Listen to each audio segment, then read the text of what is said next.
खरमास में क्यों नहीं होते विवाह और मांगलिक कार्य, जाने खरमास के विशेष नियम। ज्योतिष शास्त्र के अनुसार जब सूर्य देव देवताओं के गुरु बृहस्पति की राशि में जाते हैं तो खर मास का आरंभ होता है।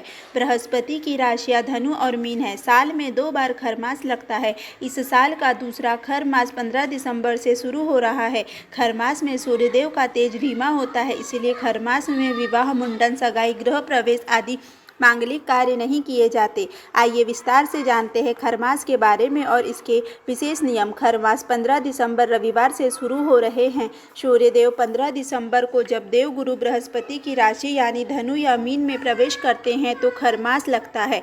खरमास शुरू होते ही शादी, गृह प्रवेश, सगाई और आदि शुभ मांगलिक कार्य नहीं किए जाते। खरमास को लेकर अक्सर कई लोगों के मन में कई सवाल उठते हैं, जैसे खरमास पर मंगल कार्य क्यों नहीं किए जाते और वे कौन से कार्य हैं जिन्हें बिना किसी अड़चन के खरमास में किया जा सकता है। आइए विस्तार से जानते हैं खरमास लगने का पौराणिक महत्व और खरमास के नियम क्या है।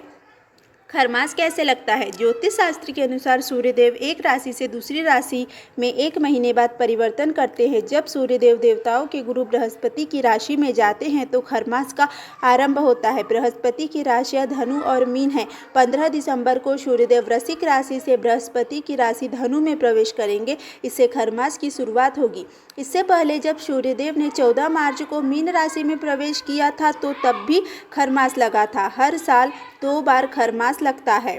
खरमास में क्यों नहीं किए जाते विवाह और मांगलिक कार्य। पौराणिक कहानियों के अनुसार जब सूर्यदेव पृथ्वी पर जीवन के दाता माने जाते हैं। सूर्य के ताप के बिना जीवन संभव नहीं है। सूर्य से प्रकृति जुड़ी हुई है। सूर्य जब बृहस्पति की राशियों में प्रवेश करते हैं तो उनका तेज कम हो जाता है। सूर्य का तेज होना मांगलिक कार्य करने के लिए उत्तम नहीं माना जाता है, इसलिए इस दौरान लोग मांगलिक कार्य नहीं करते हैं। ज्योतिष शास्त्र के अनुसार सूर्य ग्रहों के राजा है और पिता पक्ष का प्रतिनिधित्व करते हैं, इसलिए खरमास लगने पर सूर्य का तेज कम होने को सौर परिवार के एक मुख्य व्यक्ति की स्थिति के समान माना जाता है और विवाह सहित कोई भी मांगलिक कार्य नहीं किए जाते हैं। खरमास में सूर्य देव की पूजा करें।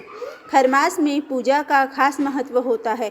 खासकर सूर्य देव की पूजा से आपको लाभ होगा। रोज सुबह उठकर सूर्य देव को जल चढ़ाएं और सूर्य मंत्र का जाप करें। ऐसा करने से सूर्य देव की कृपा आप पर बनी रहेगी और भाग्य मजबूत होगा। खरमास में गरीबों और ज़रूरतमंदों को अन्नदान करें। सर्दी मौसम सभी लोगों के लिए एक जैसा नहीं होता। इस मौसम में कई लोगों की चुनौतियां बढ़ जाती है। विशेषकर जिन लोगों के पास मौलिक संसाधनों की कमी है उनका जीवन बहुत कष्टकर होता है। इसीलिए खर मास के सर्दी के दिनों में गरीब, ज़रूरतमंद और पशु पक्षियों को अन्नदान करना चाहिए। खर मास में भगवान विष्णु की पूजा करनी चाहिए। खर मास में भगवान विष्णु की पूजा करने से बहुत लाभ होता है और ग्रहों की स्थिति अच्छी रहती है। खर मास के दौरान भगवान विष्णु को पीले भोजन का भोग लगाना चाहिए और उनकी विधिवत पूजा करनी चाहिए। ऐसा करने से कुंडली में गुरु मजबूत होता है। साथ ही भजन कीर्तन करने से मन और शरीर में ऊर्जा आती है। खरमास में दान पुण्य करने का विशेष महत्व है। हिंदू धर्म में दान पुण्य को बहुत महत्वपूर्ण माना गया है। पौराणिक मान्यता है कि दान पुण्य करने से हमारे अच्छे कर्म बढ़ते हैं और इसका फल हमें मृत्यु के बाद भी मिलता है।